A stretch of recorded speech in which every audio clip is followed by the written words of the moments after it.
ময়ূকের প্রশ্ন, গোটা মধ্যপ্রাচ্যের নেতা হতে চাইছে কি ইসরায়েল? গোটা মধ্যপ্রাচ্যের নেতা হতে চাইছে কি ইসরায়েল? আমি যদি মিডল ইস্টের, মধ্যপ্রাচ্যের যে ম্যাপটা, সে ম্যাপটা যদি একবার আপনারা দেখেন, খুব ভালো করে দেখুন এই মুহূর্তে যে ম্যাপটা গোটা মধ্যপ্রাচ্যের দেশগুলোকে মূলত ডিসক্রাইব করছে। এবং ঠিক সেই জায়গাতে ফুল ফ্রেমে যে ম্যাপটা আপনারা দেখছেন, সেখানে সৌদি আরবিয়া বিশাল বড় দেশ। সৌদি আরবিয়াতে অবশ্যই যে ধর্ম, যে সভ্যতা, সেটা বিভিন্ন জায়গায় ছড়িয়ে দেওয়ার চেষ্টা সেখান থেকে হয়েছে। পাশের দেশ ইয়েমেন, তার নিজস্ব একটা সংস্কৃতি ছিল। ওমানের একটা নিজস্ব সংস্কৃতি ছিল। ইরান একটা সময়, যেটা মানসদাও বলছিলেন, সূর্য উপাসক ছিল, অগ্নি উপাসক ছিল। সিরিয়ার নিজস্ব ধর্ম ছিল।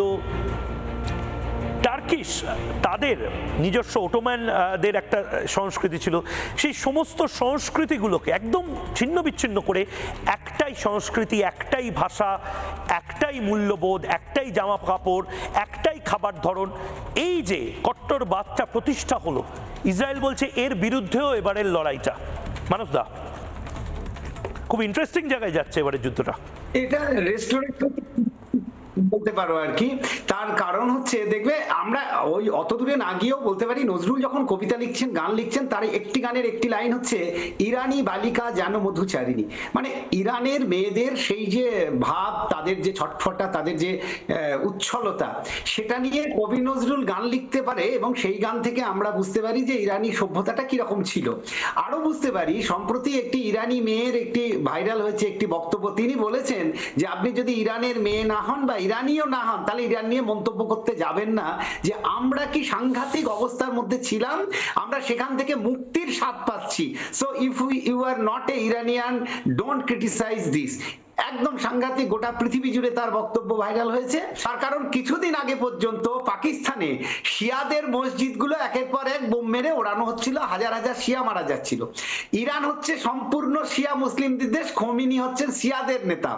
তাদের জন্য কাঁদছে, যাকে বাংলাদেশের মুসলিমরা এতদিন পর্যন্ত কাফের বলে এসেছে, যে তাকে ঠিক মুসলমান বলা যায় না, তার জন্য কান্নাকাটি করছে বাংলাদেশের মুসলিমরা, বলছে আমরা ইরানের হয়ে যুদ্ধে যাব। মানে পুরো ব্যাপারটা ভীষণভাবে গন্ডগোলে পাকিয়ে গেছে, যে তাহলে কে কোথায় থাকবে।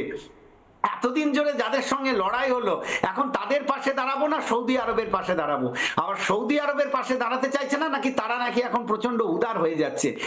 বেশ, অনেক ধন্যবাদ মানসদা। আমি এরপর যে অংশটা দর্শককে দেখাবো, এবং কর্নেল দীপ্তাংশু, মৌমিতা চক্রবর্তী, বাসুদার কাছেও যাব। নানা ধরনের কন্টেন্ট দেখার জন্য লাইক করুন, শেয়ার করুন আমাদের ফেসবুক পেজ, সাবস্ক্রাইব করুন আমাদের ইউটিউব চ্যানেল। পাশাপাশি অন্যান্য ব্রেকিং নিউজের জন্য অবশ্যই চোখ রাখুন রিপাবলিক বাংলায়।